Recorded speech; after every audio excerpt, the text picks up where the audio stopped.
West YouTube. This your boy Big Ray West. You tuned in to GFGTV. This is Tripp Shelton, and you're tuned in to GFGTV. Oh. All right, so we are here with Tripp Shelton, Dope Click, many other affiliates. Star Mafia, the original. But what up, Florida? We are here on GFGTV with Tripp Shelton. We're gonna sit down and get to kind of pick through your brain a little bit today. Let's do it. What got you into music? Was it hip hop? Was it something else? Well, I mean, we starting with the Steel Reserve, and we're gonna be real candid and real honest. So, I actually, what drew me to music, I would say was like Michael Jackson and Prince, and like I just remember, and what most people don't know about me is I'm originally a West Sider, and I remember living in my grandmother's house, and I had that Michael Jackson Bad record, and I mean I'm talking about record, you know, actual vinyl. I remember throwing that bitch on her record player, and I would play that motherfucker all day, every day, you know. And something that people don't know about me is when I was a kid, like 8, 9 years old, I actually did Michael Jackson impersonations. Like, I used to go perform as Michael Jackson, and good luck finding tape, because you won't, so fuck you. You got them You'll never find it. No one will ever find it. I've destroyed all the evidence, but no, like I was big into Mike, and I was big into Prince, and that was my gateway to music. Now, where hip hop came into my life is when my mom started dating my stepdad, and I think kind of his way to make himself cool to me was he would slide me the records I wasn't supposed to have. Okay. So he would slide me like NWA, and I know Kumo D didn't cuss, but Kumo D is probably the first artist that I ever called my favorite rapper. I remember my stepdad gave me that Knowledge is King album, and so there, like I was into hip hop then. So Kumo D, NWA, I like Young MC, which is kind of slept on because he wasn't like a gangster rapper, but exactly. Lyricist of the time. I'll still bump that My Name Is Young album. Like I really, and that's probably when I started rapping, I started calling myself Young Tripp. It wasn't because everyone was calling themselves that. It was because of Young MC. Like, yeah, that's where I lifted that from. Your actual inspiration. Yep. So that's kind of where I got into hip hop. Now, through your inspirations, you said your stepfather was the one who pretty much opened your eyes to that stuff. Would you say that your taste maybe originated from there? Because you know, Young MC, all those things. Do you think that still leads into your style today? I feel like I gotta say, like from a overall like content standpoint, yes. Stylistically, I don't think I took a lot from the first wave of artists that I liked, except for I think I might have taken a little bit of Ice Cube with me from all that NWA, but stylistically, no. But as far as like the purpose with which I write rhymes and shit, a lot of that NWA, a lot of that like Public Enemy, like that shit's still in me, and I still use some of that just the vibe, not any of the the technical thing.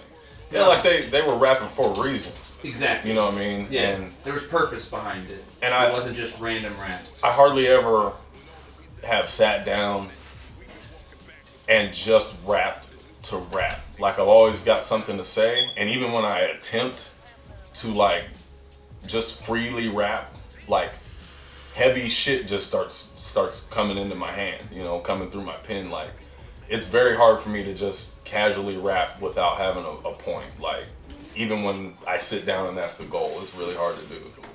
So that clearly, that purpose probably meant more than anything throughout your entire career then. Yeah, that's always been like the centerpiece. Do you have a word that describes your music?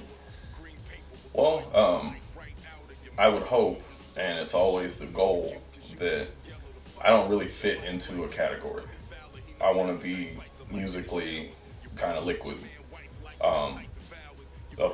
One thing that I do, like when I'm in album mode, I stop listening to any rap.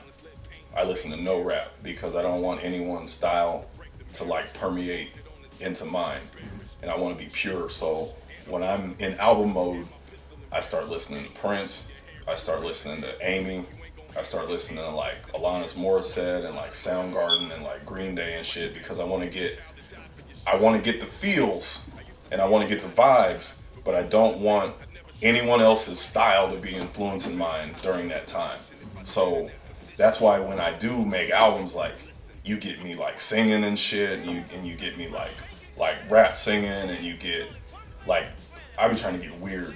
Like I'm telling people, like my Andre 3000 phase ain't far off. Like we're almost there, but like I don't want to be, constrained or confined to any kind of category. Like I just want to be liquid all the time. Like you gotta forgive me for how often I use analogies, but like I don't want to show up and be like, this is my offense and this is what we do every Sunday. Like I want to show up and adapt.